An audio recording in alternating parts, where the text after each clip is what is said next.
사도행전 7장. 대제사장이 이르되 이것이 사실이냐. 스데반이 이르되 여러분 부형들이여 들으소서. 우리 조상 아브라함이 하란에 있기 전 메소보다미아에 있을 때에 영광의 하나님이 그에게 보여 이르시되 네 고향과 친척을 떠나 내가 네게 보일 땅으로 가라 하시니 아브라함이 갈대아 사람의 땅을 떠나 하란에 거하다가 그의 아버지가 죽음에 하나님이 그를 거기서 너희 지금 사는 이 땅으로 옮기셨느니라. 그러나 여기서 발붙일 만한 땅도 유업으로 주지 아니하시고 다만 이 땅을 아직 자식도 없는 그와 그의 후손에게 소유로 주신다고 약속하셨으며 하나님이 또 이같이 말씀하시되 그 후손이 다른 땅에서 나그네가 되리니 그 땅 사람들이 종으로 삼아 400년 동안을 괴롭게 하리라 하시고 또 이르시되 종 삼는 나라를 내가 심판하리니 그 후에 그들이 나와서 이곳에서 나를 섬기리라 하시고 할례의 언약을 아브라함에게 주셨더니 그가 이삭을 낳아 여드레 만에 할례를 행하고 이삭이 야곱을 야곱이 우리 12조상을 낳으니라. 여러 조상이 요셉을 시기하여 애굽에 팔았더니 하나님이 그와 함께 계셔 그 모든 환난에서 건져내사 애굽 왕 바로 앞에서 은총과 지혜를 주심에 바로가 그를 애굽과 자기 온 집의 통치자로 세웠느니라. 그때에 애굽과 가나안 온 땅에 흉년이 들어 큰 환란이 있을세 우리 조상들이 양식이 없는지라.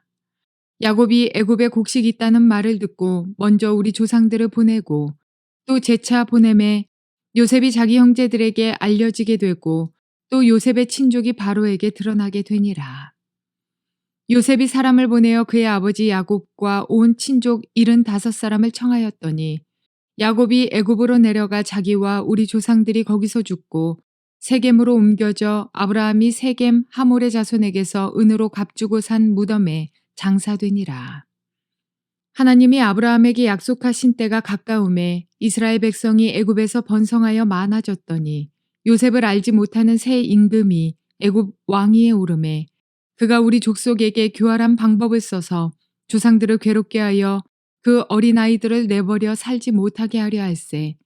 그때에 모세가 났는데 하나님 보시기에 아름다운지라. 그의 아버지의 집에서 3달 동안 길리더니 버려진 후에 바로의 딸이 그를 데려다가 자기 아들로 기르매 모세가 애굽 사람의 모든 지혜를 배워 그의 말과 하는 일들이 능하더라. 나이가 40이 되매 그 형제 이스라엘 자손을 돌볼 생각이 나더니 한 사람이 원통한 일 당함을 보고 보호하여 압제받는 자를 위하여 원수를 갚아 애굽 사람을 쳐 죽이니라. 그는 그의 형제들이 하나님께서 자기의 손을 통하여 구원해 주시는 것을 깨달으리라고 생각하였으나 그들이 깨닫지 못하였더라. 이튿날 이스라엘 사람끼리 싸울 때에 모세가 와서 화해시키려 하여 이르되 너희는 형제인데 어찌 서로 해치느냐 하니 그 동물을 해치는 사람이 모세를 밀어뜨려 이르되 누가 너를 관리와 재판장으로 우리 위에 세웠느냐. 네가 어제는 애굽 사람을 죽임과 같이 또 나를 죽이려느냐 하니 모세가 이 말 때문에 도주하여 미디안 땅에서 나그네 되어 거기서 아들 둘을 낳으니라.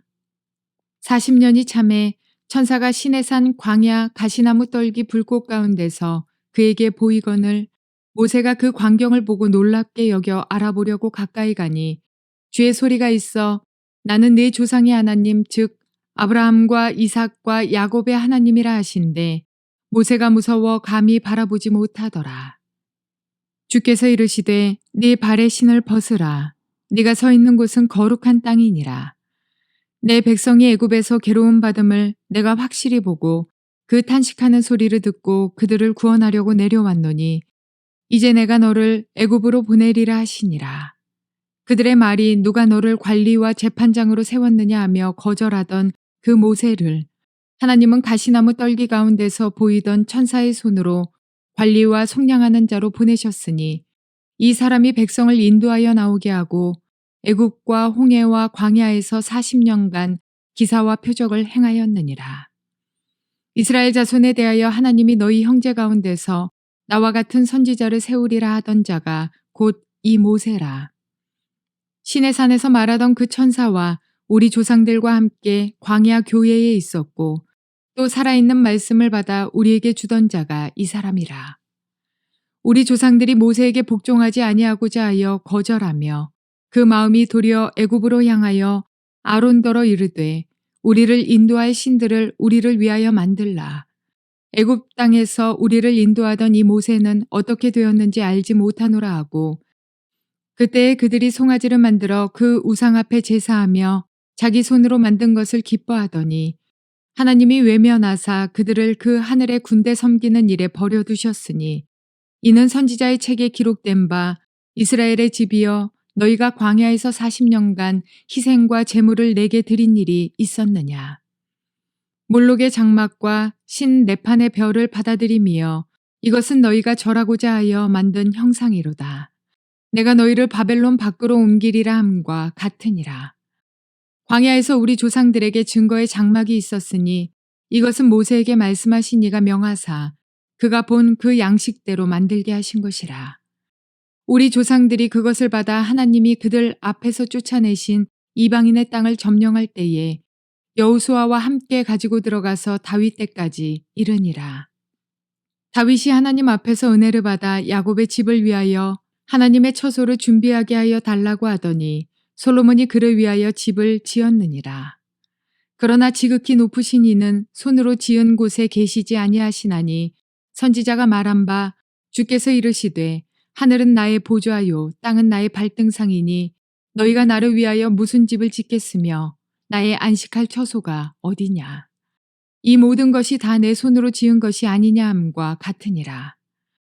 목이 곧고 마음과 귀에 할례를 받지 못한 사람들아 너희도 너희 조상과 같이 항상 성령을 거스르는도다. 너희 조상들이 선지자들 중에 누구를 박해하지 아니하였느냐. 의인이 오시리라 예고한 자들을 그들이 죽였고 이제 너희는 그 의인을 잡아준 자요 살인한 자가 되나니 너희는 천사가 전한 율법을 받고도 지키지 아니하였도다 하니라. 그들이 이 말을 듣고 마음에 찔려 그를 향하여 이를 갈거늘 스데반이 성령 충만하여 하늘을 우러러 주목하여 하나님의 영광과 및 예수께서 하나님 우편에 서신 것을 보고 말하되 보라 하늘이 열리고 인자가 하나님 우편에 서신 것을 보노라 한데 그들이 큰 소리를 지르며 귀를 막고 일제히 그에게 달려들어 성 밖으로 내치고 돌로 칠세. 증인들이 옷을 벗어 사울이라 하는 청년의 발 앞에 두니라. 그들이 돌로 스데반을 치니 스데반이 부르짖어 이르되 주 예수여 내 영혼을 받으시옵소서 하고 무릎을 꿇고 크게 불러 이르되 주여 이 죄를 그들에게 돌리지 마옵소서. 이 말을 하고 자니라. 좋은 날입니다. 성령님께서 오늘도 여러분의 심령 가운데 깊은 평안과 큰 확신 주시기를 주님의 이름으로 축복하여 드립니다. 오늘은 사도행전 7장 말씀을 통해서 스데반이 무엇을 설교하고 있는지 아십니까? 라는 제목으로 말씀을 전해드리려고 합니다. 스데반의 이야기입니다. 지난 시간 6장 뒷부분에서 본 것처럼 예루살렘 안에서 종교 충돌이 일어났습니다. 유대교에 기반을 둔 대제사장과 서기관, 장로들 그리고 바리새인들 이런 사람들이 종교 지도자로서 지배하고 있는 그런 종교적 문화적 분위기가 형성되어 있는 예루살렘 안에서 예수 그리스도를 믿는 기독교가 탄생하게 되었습니다. 그것도 오순절 다락방에서 성령이 임하여져서 베드로와 요한 그리고 12사도들 뿐만 아니라 이제 지난 시간에 본 것처럼 7명의 사역자들이 일어나서 교회 안에 활발한 복음 전도가 이루어집니다. 그러니까 기독교와 유대교의 문화 충돌, 아니 종교 충돌은 불가피한 상황이 되어졌습니다. 더욱이 스데반이 성령으로 충만하여서 복음을 전가하게 되어지니까 이로 말미암아 표적과 기사도 일어나고 이 소식을 들은 대제사장과 유다교의 핵심 리더들은 매우 발끈해서 결국 스데반을 산헤드린 공회 앞에 세우게 되어집니다. 그리고 스데반을 하나님의 성전을 무너뜨리려고 하는 자요 하나님을 모욕하게 되는 하나님의 아들이라고 예수를 칭하는 이런 죄에 대해서 신문을 하게 되니까 스데반이 이에 대해서 반박하는 설교를 하게 되어집니다. 오늘 7장 전체의 내용은 스데반이 반박하는 설교를 하는 내용과 그리고 마지막에 결국 스데반이 돌로 쳐서 죽임을 당하게 되는 이야기가 7장 전체의 이야기입니다. 도대체 스데반은 무슨 설교를 했을까요? 왜 그들은 스데반을 돌로 쳐 죽였을까요? 쉽게 이야기하면 스데반이 그들을 굉장히 영적으로 모욕을 주었다. 혹은 하나님의 말씀으로 책망을 했기 때문에 화가 나서 죽였다고 할 수 있지만, 그걸 넘어서서 스데반이 전달하고자 하는 메시지 속에 굉장히 중요한 뭐가 있었다는 것을 발견할 수 있습니다. 그냥 읽어서는 맞는 이야기네 하고 넘어갈 수 있는 이야기지만은, 본문의 내용을 자세하게 읽어보면 스데반이 한 이야기에 핵심적인 몇 가지 점이 있다는 것을 우리는 깨달아야 할 필요가 있습니다. 그걸 이해하기 위해서 오늘 본문의 내용을 살펴보려고 합니다. 전체의 내용을 대충 살펴보는 것이 굉장히 중요한데, 스데반은 설교를 통해서 이스라엘의 역사를 아브라함부터 시작해가지고 쫙 훑어서 내려갑니다. 1절부터 16절까지는 아브라함에서 요셉까지 이야기, 17절부터 43절까지는 모세와 출애굽 이야기, 44절부터 50절까지에서는 모세를 통한 장막을 짓고, 그리고 여호수아와 다윗을 거쳐서 솔로몬 때 성전을 짓는 장막과 성전에 대한 이야기, 51절부터 53절까지에서는 스데반의 마지막 결론적 메시지로서 담대한 책망을 합니다. 너희는 조상들같이 선지자를 죽이고 의인을 죽인 자들이라는 이런 엄청난 책망을 쏟아붓습니다. 그것도 종교 지도자들, 대제사장이 있는 자리에서. 54절부터 60절까지는 이 때문에 스데반이 돌로 쳐 죽임을 당할 때 하늘이 열리고 하나님의 보좌 우편에서 벌떡 일어나서 스데반을 보고 깜짝 놀라는 이 모습, 감탄하는 모습. 이렇게 스데반은 천사의 얼굴을 하고 결국 죽고 맙니다. 그것도 그 입에서 주여 저들이 알지 못하여 그런 것이오니 저들을 용서해 주옵소서 하는 메시지까지 남기고 떠나는 모습이 오늘 본문에 나와 있습니다. 거기에 한 가지 더 첨가해서 바로 그 자리에 그 유명한 사도 바울이 사울이라는 이름으로 청년으로서 그 자리에 직접 스데반의 순교 현장을 살펴보게 되어집니다. 이것이 바로 7장 전체가 하고 있는 이야기입니다. 오늘 포커스를 맞추고자 하는 것은 다른 이야기가 아니고, 도대체 스데반이 무슨 설교를 했길래 이런 종교 충돌의 상황에서 결국 스데반은 죽임을 당할 수밖에 없었는가? 종교 충돌의 결과가 순교로 나타난 이유가 무엇인가? 그 이유는 설교의 내용이 무엇이기에 스데반은 이렇게 죽임을 당할 수밖에 없었는가 하는 것을 아는 것이 굉장히 중요합니다. 우리가 하나님의 사역자로서, 특별히 말씀의 사역자로서 다른 민족에게, 특별히 이방 종교를 가진 민족들에게 복음을 전가할 때 종교 충돌은 불가피하게 일어나는 것이지만은, 지금 그것을 내려놓고 복음의 핵심을 전하는 것이 굉장히 중요한데, 성경 전체 이야기를 틀리지 않게 이야기하는 것으로 충분하지 않습니다. 중요한 것은 그들이 믿고 있는 종교와 교리, 메시아에 대한 관, 하나님에 대한 관점, 교회에 대한 관점, 이런 것이 무엇이 잘못된지를 성경을 통해서 정확하게 쪽집게 내듯이 집어내는 방법이 굉장히 중요하다는 것이죠. 그러면 순교당하게 됩니다. 순교자의 반열에 서게 되어집니다.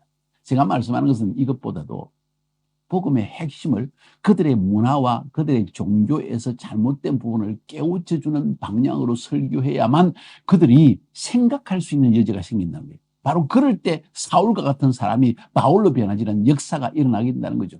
스데반의 순교는 헛된 것이 아니었습니다. 바른 설교를 했고, 바로 그 자리에 하나님이 예비하신 머리가 있고, 유대교에 능통하고 가말리엘에서 배웠던 사울이라는 사람이 이 스데반의 순교 현장에서 그 설교를 들었고, 그리고 스데반의 순교의 그 얼굴의 모습을 보았다는 사실이 굉장히 중요한 것입니다. 무슨 설교를 했을까요? 이것이 오늘 본문의 중요한 내용입니다.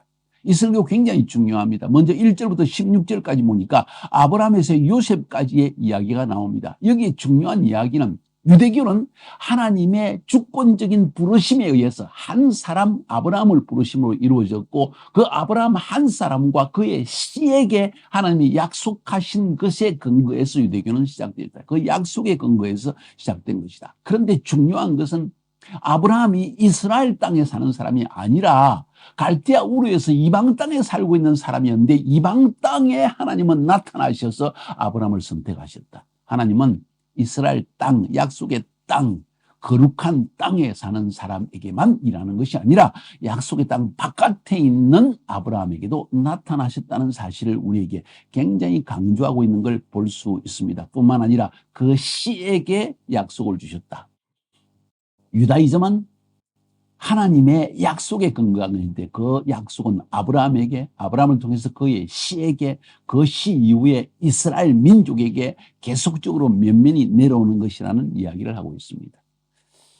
나중에 보게 되지만은 결국 여기서 스데반이 말하고자 하는 것은 하나님은 지금 예루살렘이라고 성전이라고 그리고 이 거룩한 땅에 있다고 강조하는 너희들을 잘 생각해 보아라. 이 유다이즘의 온상지는 원래 갈대아 우르, 다시 말해서 이방 땅에 살고 있는 아브라함의 부르심으로부터 시작된 것이다. 그때는 성전도 없었다. 나중에 그 이야기 나옵니다. 성전 없는 유대교. 하나님은 메소포타미아, 갈대아 땅, 하란에서도 말씀하시고 애굽에서도 요셉에게 지금 말씀하셨다. 근데 이스라엘 백성들은 심지어 하나님의 뜻을 알지 못한 채 하나님이 애굽 땅에서 요셉을 끄집어내는, 그리고 이스라엘 백성을 애굽에서 보호하시다가 다시 가나안 땅으로 이끌으시는 하나님의 계획을 알지 못하고 요셉을 팔아먹는 죄까지 범했다. 세겜 땅, 비록 사마리아 땅이요 너희들이 들었다고 칭하는 땅이지만은 이 세겜 땅에 아브라함은 지금 묻혀져 있다. 잘 생각해 보아라. 지금 스데반 순교자가, 스데반 사역자가 메시지를 던지는 중요한 내용은 이방 땅 바깥에서 역사하신 하나님, 성전 없이 역사하신 하나님, 아브라함을 통해서 한 명의 씨앗을 통해서 주신 약속에 대한 이야기. 그런데도 이스라엘은 요셉을 팔아먹고 하나님의 뜻을 알지 못한 채 거역하고 있었다는 사실을 지금 살짝 언급하는 것입니다. 17절부터 43절까지는 출애굽의 역사를 이야기합니다. 심지어 하나님은 그의 종 모세를 보내셨다. 애굽 땅에 살고 있는 이스라엘 백성들. 그런데 그들의 부르짖음을 들으시고 하나님은 응답하셔서 애굽 땅에 살고 있는 그들을 이끌어내기 위해서 모세라는 사람을 이끌어내었다.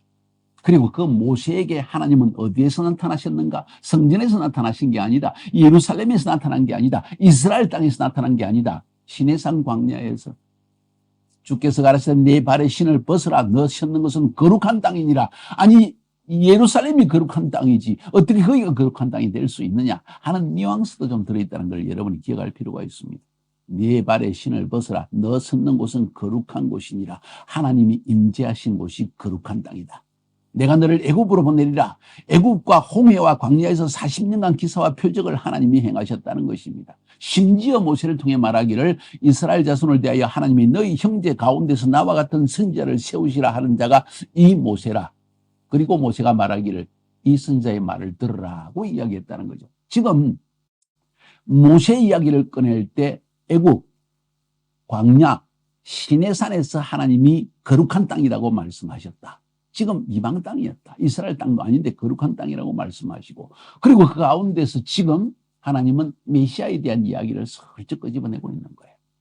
38절에 보니까 시내산에서 말하던 그 천사와 및 우리 조상들과 함께 광야 교회에 있었고, 하나님의 교회가 지금 이스라엘 땅에 있은 것이 아니라 광야 땅에 있었는데 그 광야에 있던 이 모임 자체가 하나님의 백성들이 광야 교회라고 하나님은 칭하고 있다. 그런데 중요한 것은 이렇게 하나님이 이방 땅에서 갈대아 우르에서 하란에서 애굽 땅에서 시내산 광야에서 광야 40년 동안 지나가는 그 가운데에서도 끊임없이 너희들은 하나님을 거역하였다. 42절 뒷부분에 보니까 이스라엘 집이여 40년을 광야에서 너희가 희생과 제물을 내게 드린 적이 있었느냐? 몰록의 장막과 신레판의 별을 받들었으며 이것은 너희가 절하고자 하여 만든 형상이로다. 내가 너희를 바벨론 밖에 옮기리라 함과 같으니라. 다시 말해서 결국 너희들은 하나님이 택하여서 너희를 구원하기 위해 세운 요셉도 애굽에 팔아먹었고, 심지어 요셉의 후손을 통해서 너희를 출애굽하여서 광야에 끄집어냈더니만 너희들은 또 우상을 섬겼다. 지금 이스라엘의 죄악에 대해서 강력하게 이야기하고 있는 것입니다. 하나님이 임재하시는 광야 교회에서조차 너희들은 하나님을 장막까지 주었는데도 너희들은 오히려 우상을 숭배하지 않았냐, 그런 이야기입니다. 송아지까지 만들어서 애굽으로 돌아가자고 그러지 않냐는 거예요. 그 뒤에 44절부터 50절까지 이야기를 살펴보면 장막과 성전에 대한 이야기가 나옵니다. 자, 44절부터 50절까지 제가 한번 읽어볼까요?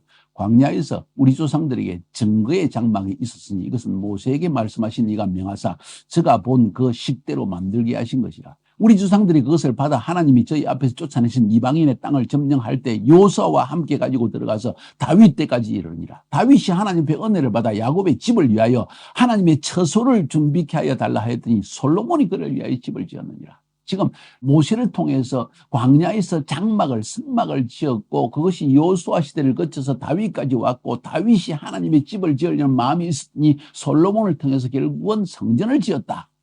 하나님의 집의 모형으로서의 성막과 그리고 이 하나님의 성전에 대한 이야기를 하고 있는.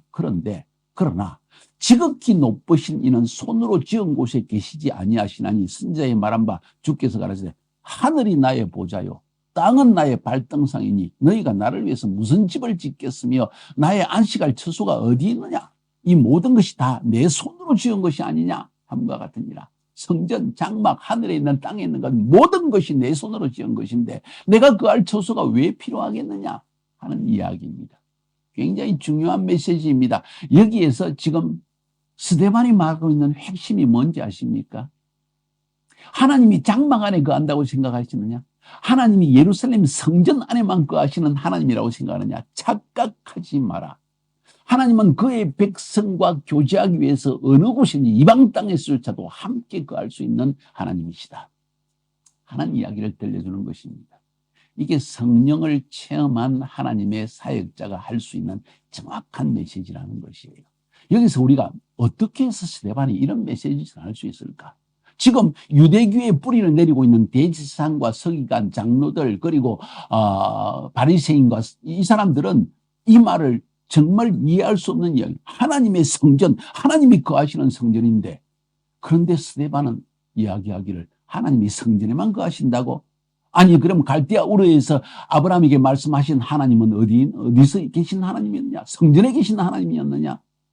지금 모세에게 지금 시내에서 광야에서 불꽃 가운데 말씀하신 네 신발을 벗어라. 그곳은 거룩한 땅이라고 하는 그 거룩한 땅은 지금 성전이 아닌 성전이었느냐? 아니 오히려 이방 땅이 아니었느냐? 광야교회 하나님의 백성들이 있던 그 교회 광야교회는 지금 어디였느냐? 예루살렘 이스라엘 땅이었느냐? 아니 광야였다. 지금 그 이야기를 하면서 심지어 성전이 마치 중요하지 않는 것 같은 뉘앙스를 주는 이야기를 지금 던지니까 대제사장과 서기관과 바리새인들과 산헤린 회원들은 아주 발끈할 수밖에 없었겠죠. 여러분 여기서 우리가 스데반에 대해서 생각해 볼 필요가 있습니다. 어떻게 스데반이 이런 설교를 할 수 있을까요? 어떻게 생각하십니까? 어떻게 해서 스데반에서 이런 설교가 나올 수 있냐는 거예요. 스데반은 헬라파 유대인이었습니다. 헬라파 유대인은 성전이 없는 지중해 연안에 흩어져 살던 혹은 아시아 지역에 흩어져 살던 지금으로는 터키, 아랍 지역에 흩어져 살던 그런 유대인들이었습니다. 그들에게 중요한 것은 성전이 아니었습니다. 하나님의 말씀이었습니다. 그런 배경하에 자라난 사람들에게 성경을 연구하면서 성경을 연구해 보니까 아브라함 때부터 시작해서 지금까지 하나님은 그의 거룩한 백성 하나님의 음성을 듣고 순종하는 백성 가운데 임재하셔서 오늘도 역사하시는 하나님이라는 사실을 정확하게 알고 있었기에 이 헬라파 유대인들이 유대파 유대인들과는 다른 특별한 관점이 있었다는 것을 알 수가 있습니다. 그리고 그 관점은 옳은 것이었습니다. 하나님은 성전에 갇혀질 수 있는 하나님이 아니죠. 스데반이 인용한 것처럼 주께서 가라사대 49절에 하늘은 나의 보좌요 땅은 나의 발등상이 너희가 나를 위해서 무슨 집을 짓겠으며 나의 안식할 처소가 어디 있느냐? 이 모든 것이 다 내 손으로 지은 것이 아니냐 하고 이야기를 합니다. 이쯤 되면 종교 충돌은 극에 다다르게 됩니다.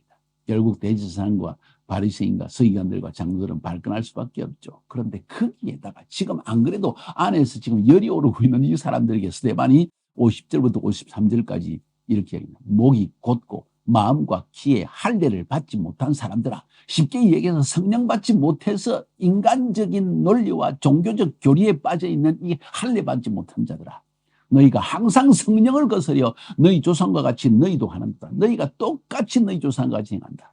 너희 조상들은 선지자 중에 누구를 핍박지 아니하였느냐? 의인이 오시리라 예고한 자들을 저희가 죽였고 이제 너희는 그 의인을 잡아준 자요 살인자가 되었나니 예수를 메시아를 죽였지 않았냐? 너희가 천사에 전한 율법을 받고도, 모세를 통해서 천사가 모세를 통해 준 율법을 받고도 지키지 아니하였다. 굉장한 책망의 말씀. 그것도요, 이름 없는 스데반, 그것도 유대교에서 자라난, 이스라엘 땅에서 자라난 히브리파 유대인이 아니고 헬라파 유대인이 나타나가지고 지금 이런 이야기를 하니까 얼마나 분노가 일어났을까요? 스데반의 메시지의 핵심이 무엇입니까? 하나님은 무소부재하시고 어디서나 신령과 진정으로 예비하는 자를 받으신다는 이야기 아니겠습니까? 하나님은 무소부재하셔서 누구든지 신령과 진정으로 하나님을 찾는 자를 그 사람의 예배를 받으신다는 거 아니겠어요? 하나님은 자기 백성의 죄와 허물에도 불구하고 은혜로 그들을 인도해 주셨지만은 끊임없이 그의 백성들은 그들의 죄악된 마음으로 선지자를 비파하고 죽였고 메시아에 대해서 예언하는 자들을 감옥에 갇히고 죽였지 않느냐 하는 이야기를 던지고 있는 것입니다. 스데반의 굉장한 영적인 통찰력이고 정확한 메시지가 오늘 설교 가운데 흘러나온 걸 볼 수가 있습니다. 결과는 어떻게 되었습니까? 종교 충돌이 극에 달한 것이지요. 결국 전통과 종교와 교리에 빠져 있는 이 대제사장 종교 지도자는 스데반을 죽이고 맙니다. 저희가 이 말을 듣고 마음이 찔려 저를 향하여 이를 갈거늘 스데반이 성령이 충만하여 하늘을 우러러 주목하여 하나님의 영광과 및 예수께서 하나님 우편에 서신 것을 보시고 섰다고 했습니다. 하나님의 영광을 보고 예수께서 하나님 우편에 번쩍 선 걸 봅니다. 깜짝 놀라서 예수님이 쳐다보십니다. 내가 성령을 부어줬지만 저만큼 정확하게 메시지를 전할 줄은 몰랐다. 내가 성령을 부어줬지만 저렇게 담대하게 될 줄은 몰랐다. 주님이 너무 감탄해서 난 여러분이 설교하고 여러분이 전도할 때 예수님께서 하나님을 보자고 우편에서 번쩍 일어나서 여러분을 보고 기쁜 모습으로 바라보는 그런 것을 보기를 원합니다. 말하되 보라 하늘이 열리고 인자가 하나님 우편에 서신 것을 보노라. 인자가 하늘이 열리고 인자가 하나님 예수 그리스도가 하나님이 우편에 서 있는 것을 내가 본다 하니까 미쳤구나. 대제사장들이 좀 미쳤구나. 저희가 큰 소리를 지르며 귀를 막고 일심으로 그에게 달려들어 성 밖에 내치고 돌로 칠세. 당장 이건 뭐 재판도 필요 없고 의논도 필요 없습니다. 그 자리에서 바로 돌로 쳐 죽였다는 거예요. 정인들이 옷을 벗어 사울이라는 청년의 발 앞에 듭니다. 사울은 이 모습을 다 보았다는 것입니다. 이 사울은 나중에 사도 바울이 된 사람이죠.